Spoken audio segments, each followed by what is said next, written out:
आज हम फलन फंक्शन उसी को मैपिंग कहते हैं उसके बारे में पढ़ेंगे।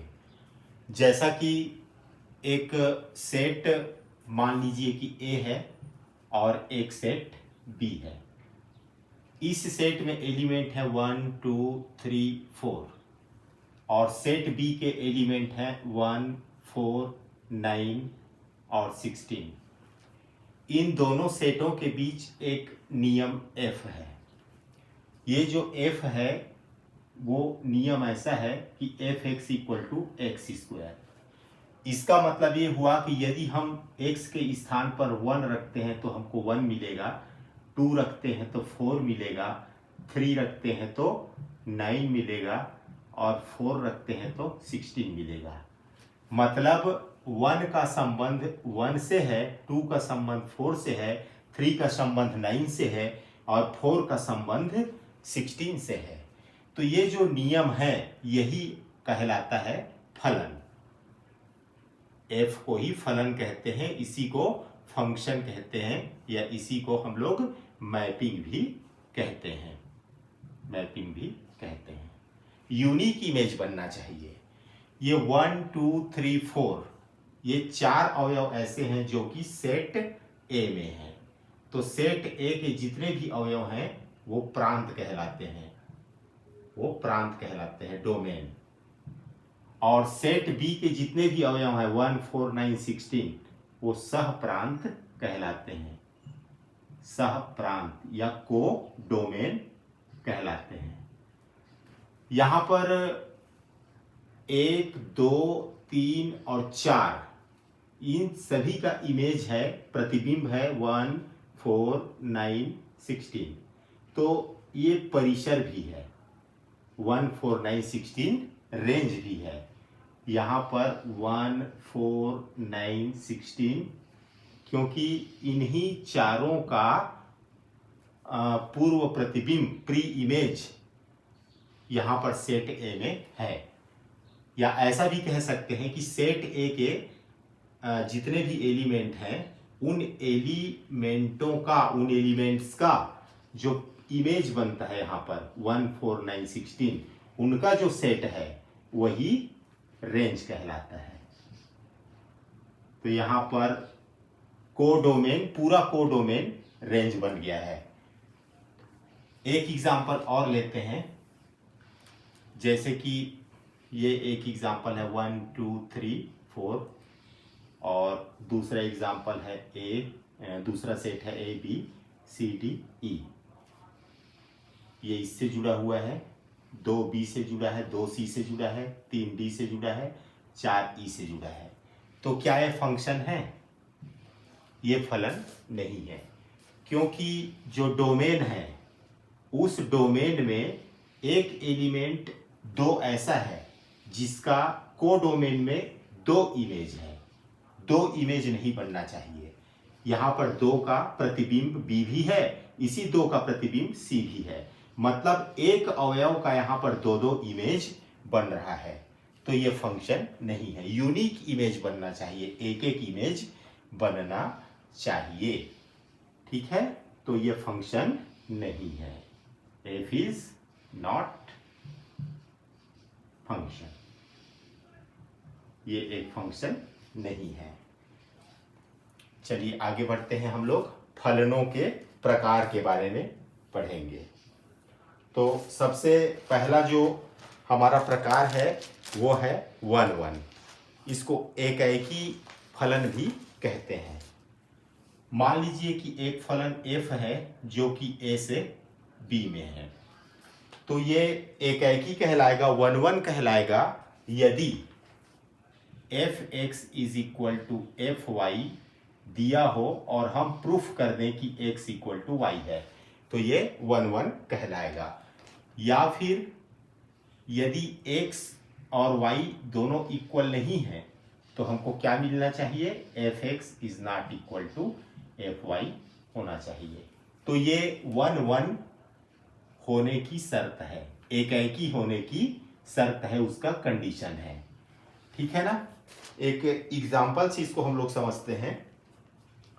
जैसे यहाँ पर एक सेट है और ये दूसरा सेट है 1 2 3 4 और इधर है ए और बी। यहाँ पर 1 का संबंध ए से है और 3 का संबंध ए से है, 2 का संबंध बी से है और 4 का संबंध भी बी से है। तो अब बताइए कि ये 1 1 है कि नहीं है। 1 1 है कि नहीं है। तो ये 1 1 नहीं है। क्यों 1 1 नहीं है? जो सह प्रांत का अवयव है ए, इसका इधर 2 ठो पूर्व इमेज बन रहा है, पूर्व प्रतिबिंब बन रहा है, प्री इमेज बन रहा है। इसी तरह बी का 2 प्री इमेज बन रहा है। इधर जो है 1 2 3 4 इसको प्री इमेज कहते हैं, पूर्व प्रतिबिंब। और इधर वाला जो अवयव है उसको हम लोग इमेज कहते हैं। इमेज मतलब प्रतिबिंब कहते हैं। या ऐसे भी बोल सकते हैं, यहाँ पर 1 और 3 दोनों का एक ही इमेज ए बन रहा है। इसी प्रकार 2 और 4 दोनों एलिमेंट का एक ही इमेज बी बन रहा है, जबकि ऐसा नहीं होना चाहिए। यूनिक इमेज बनना चाहिए। 2 अवयवों का एक ही इमेज नहीं बनना चाहिए। ये फंक्शन तो है, क्योंकि एक एक इमेज, एक एक अवयव का एक एक इमेज, इसका भी इमेज है, इसका भी इमेज है, इसका भी इमेज है, इसका भी इमेज है। तो ये फंक्शन तो है, लेकिन ये 1 1 नहीं है। इसका कारण क्या है? देखिए यहाँ पर हम लोग देखते हैं F1 और F3 तो बराबर है, लेकिन 1 इज नॉट इक्वल टू 3 है। यहाँ पर कुछ ऐसा हो रहा है, इसलिए इस कंडीशन का पालन यहाँ पर नहीं हो रहा है।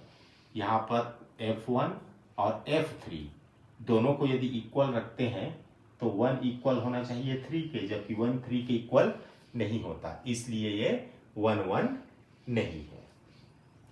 इसके बाद आगे हम लोग देखेंगे कि ये मैनी वन क्या है।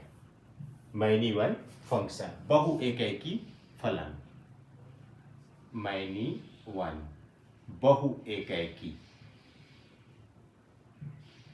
तो नाम से स्पष्ट है कि बहुत सारा अवयव, एक से अधिक अवयव किसी एक से जुड़ा हुआ हो। जैसे कि यहाँ पर इसी एग्जांपल को ले लेते हैं 1 2 3 4 और इधर है ए बी। जैसे ये 1 जुड़ा है बी से, 3 भी जुड़ा है बी से, इसी तरह 2 जुड़ा है ए से, 4 जुड़ा है ए से। तो एक से अधिक अवयव का एक ही प्रतिबिंब है, तो इसको हम लोग कहते हैं मैनी वन या बहु एकेकी। यहाँ पर 1 और 3 का प्रतिबिंब बी है, एक से अधिक है उसका प्रतिबिंब एक ही है। इसी प्रकार 2 और 4 इसका प्रतिबिंब ए है। तो एक से अधिक अवयव का एक ही प्रतिबिंब यदि बने तो ऐसे फलन को हम लोग मैनी वन फंक्शन कहते हैं।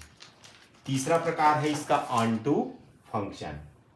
ऑनटू फंक्शन, ऑनटू या इसी को आच्छादक भी कहते हैं, आच्छादक, इसी को सर्जेक्टिव भी कहते हैं, सर्जेक्टिव। तो ऑनटू में क्या होता है? सह प्रांत में एक भी अवयव नहीं छूटना चाहिए, उसका प्री इमेज प्रांत में होना चाहिए। जैसे पहले हम एक एग्जाम्पल लेते हैं जो कि ऑनटू नहीं है।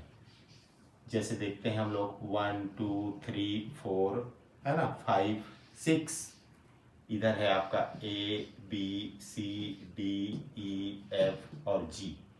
1 का संबंध B से है, 2 का A से है, 3 का B से है, 4 का D से है, 5 का E से है, 6 का F से है। तो ये जो सह प्रांत है कोडोमेन, उस कोडोमेन में एक अवयव G ऐसा है जो किसी का इमेज नहीं है। जैसे A है, ये किसका इमेज है? 2 का इमेज है, B 3 का इमेज है, C 1 का इमेज है, D 4 का इमेज है, E 5 का इमेज है, F 6 का इमेज है। लेकिन ये G किसका इमेज है? ये किसी का इमेज नहीं है। तो यहाँ पर एक एलिमेंट छूट रहा है, तो ये छूटना नहीं चाहिए। हर एलिमेंट यहाँ सह प्रांत में कोडोमेन में जितना भी एलिमेंट दिया हुआ है वो सब एलिमेंट किसी न किसी का इमेज होना चाहिए, या कोडोमेन में जितने भी एलिमेंट हैं उनका प्री इमेज इधर होना चाहिए। जी का इधर प्री इमेज नहीं है, इसलिए ये ऑनटू नहीं है। अब ऑनटू कौन सा होता है, एक ऑनटू का एग्जांपल देख लेते हैं। जैसे 1 2 3 1 2 3 ए बी सी, 1 जुड़ा है बी से, 2 जुड़ा है ए से, 3 जुड़ा है सी से। अब देखिए यहाँ पर जो कोडोमेन है उस कोडोमेन में 3 अवयव हैं ए बी सी। ये तीनों अवयव क्या है, किसी न किसी का इमेज है। ए 2 का इमेज है, बी 1 का इमेज है और सी 3 का इमेज है। यहाँ एक भी एलिमेंट छूट नहीं रहा है, इसलिए ये 1 1 है। इसके बाद एक फंक्शन है इनटू फंक्शन, इसको अंतरछेपी भी कहते हैं।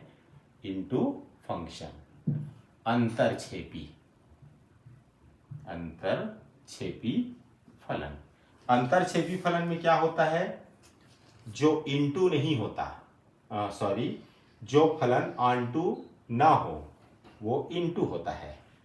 जैसे एक एग्जांपल लेते हैं हम लोग, इधर ले लेते हैं 1 2 3 4 5, इधर ले लेते हैं A B C D E और एफ ले लेते हैं। ये इसका इमेज है, 2 का इमेज बी है, 3 का इमेज सी है, 4 का इमेज डी है, 5 का इमेज ई है। यहाँ पर एक छूट रहा है। तो जब ऐसा छूटता है, कोडोमेन में कोई ना कोई एलिमेंट यदि छूट जाता है तो वो जो फलन है दोनों के सेटों के बीच में वो इनटू फंक्शन कहलाता है। तो इस तरह से फलनों के प्रकार के बारे में हमने पढ़ा। आगे एक्सरसाइज 1.2 पढ़ेंगे।